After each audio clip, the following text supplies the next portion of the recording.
Bienvenidos. En esta sesión vamos a adentrarnos en el proceso formal de creación de una norma, pero no lo veremos solo como un conjunto de pasos, sino como lo que realmente es, una de las piezas clave del Estado de Derecho.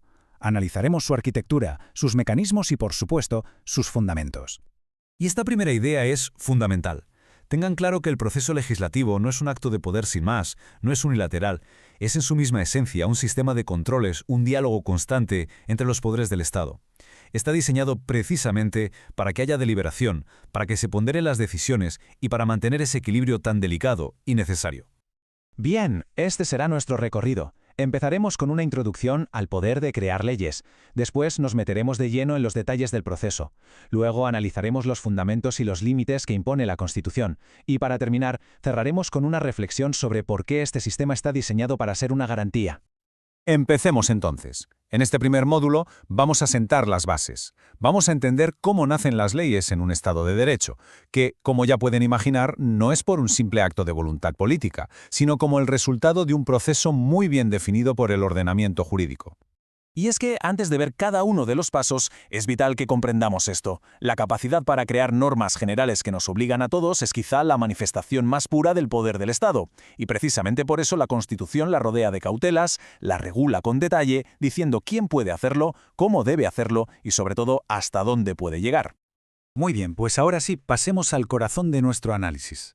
En esta parte vamos a desgranar paso por paso todo el ciclo de vida de una ley, desde que es apenas una idea, un proyecto, hasta que se convierte en una norma en vigor que nos obliga a todos. Podemos imaginar este camino legislativo en estas 4 grandes etapas. Cada una de ellas funciona como una especie de filtro, con sus propias reglas, sus protagonistas y sus objetivos dentro de ese gran sistema de frenos y contrapesos que comentábamos al principio. Todo arranca, como es lógico, con la iniciativa, con la propuesta. Y como pueden ver, la puerta de entrada a este proceso está muy controlada. No cualquiera puede poner en marcha la maquinaria legislativa. La Constitución establece una lista cerrada, un numerus clausus, de los únicos órganos que están legitimados para proponer una ley. Una vez presentada, llega la discusión. Y aquí el sistema introduce una pausa deliberada. No es una casualidad. La exigencia de 3 debates en días distintos busca precisamente eso, evitar la precipitación, dar tiempo para que las ideas maduren, para que se analicen todos los ángulos y para que las diferentes posturas puedan dialogar. Tras el debate, por supuesto, llega la votación. Para las leyes ordinarias, la regla general es la que vemos aquí, la mayoría absoluta. Esto es, la mitad más 1 del total de miembros del Congreso. Se busca un consenso importante, un respaldo sólido, pero sin llegar a las mayorías extraordinarias que se reservan para otros asuntos. Y en esta línea de tiempo es donde se ve perfectamente esa danza entre el legislativo y el ejecutivo. Fíjense que son plazos muy estrictos, perentorios. ¿Por qué? Pues para asegurar que el proceso no se atasque, para que cada poder cumpla su función en un tiempo tasado y no pueda bloquear al otro por simple inacción. Aquí entra en juego la gran herramienta de control del Ejecutivo, el derecho de veto. Es su poder para decir no estoy de acuerdo y devolver la ley al Congreso con sus razones. Un detalle crucial, el veto debe ser total. No se puede vetar un artículo sí y otro no, porque eso convertiría al presidente en la práctica en un legislador.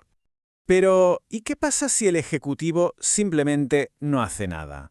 Si deja la ley en un cajón. Pues bien, el sistema tiene una respuesta para eso, la sanción presunta.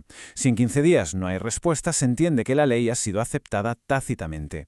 Es una garantía para que el silencio del presidente no se convierta en un bloqueo de facto.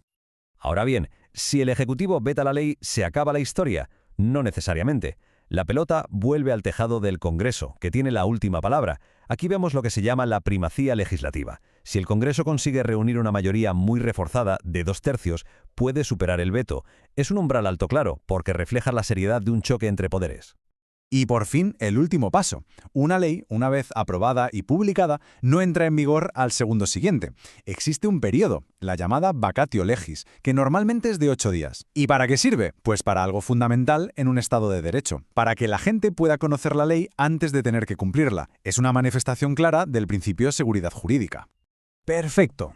Hasta ahora hemos visto la mecánica, el cómo se hace una ley. Ahora vamos a sumergirnos en el porqué, en el espíritu que hay detrás. Vamos a explorar esas grandes doctrinas constitucionales que no solo dan forma al proceso, sino que sobre todo le ponen límites. Son los verdaderos pilares de todo este edificio.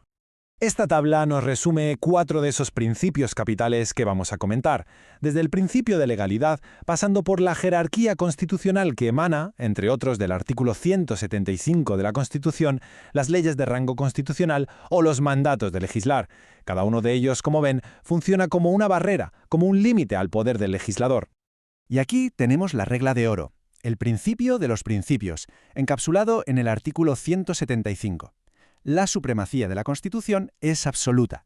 Cualquier ley que la contradiga es nula ipso iure. Y ojo con esta expresión, porque es muy potente. Significa que es nula de pleno derecho, desde su nacimiento, sin que haga falta que un tribunal lo declare. Luego tenemos un grupo especial de leyes. Pensemos en ellas como las vigas maestras del ordenamiento.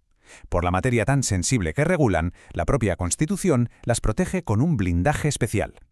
Para modificarlas no basta una mayoría cualquiera, se necesita una mayoría cualificada de 2/3 y además el visto bueno previo de la Corte de Constitucionalidad. Muy bien, pues llegamos ya a la conclusión. Vamos a intentar unir todas las piezas que hemos ido viendo, tanto las del procedimiento como las de los principios, para entender cuál es el objetivo final de todo este diseño. Y les adelanto la idea, no se busca la rapidez, se busca la garantía. Así que la gran idea con la que debemos quedarnos es esta. Toda esta complejidad, todos estos pasos y plazos, que a veces pueden parecer lentos o enrevesados, no son un fallo del sistema. Al contrario, son el sistema funcionando exactamente como fue diseñado, como un mecanismo para garantizar la estabilidad, para forzar la deliberación y, por encima de todo, para asegurar el respeto al orden constitucional. Y me gustaría terminar con una pregunta abierta, una que nos lleva a un terreno fascinante. Hemos hablado mucho del hacer, del procedimiento para crear leyes. Pero, ¿qué ocurre cuando el problema es justo el contrario? Cuando el problema es no hacer, cuando el Congreso no cumple con su deber de legislar. Bueno, pues el sistema también tiene respuestas para eso, y nos introduce en una figura complejísima y vital hoy en día, la inconstitucionalidad por omisión. Pero eso ya es materia para otro análisis.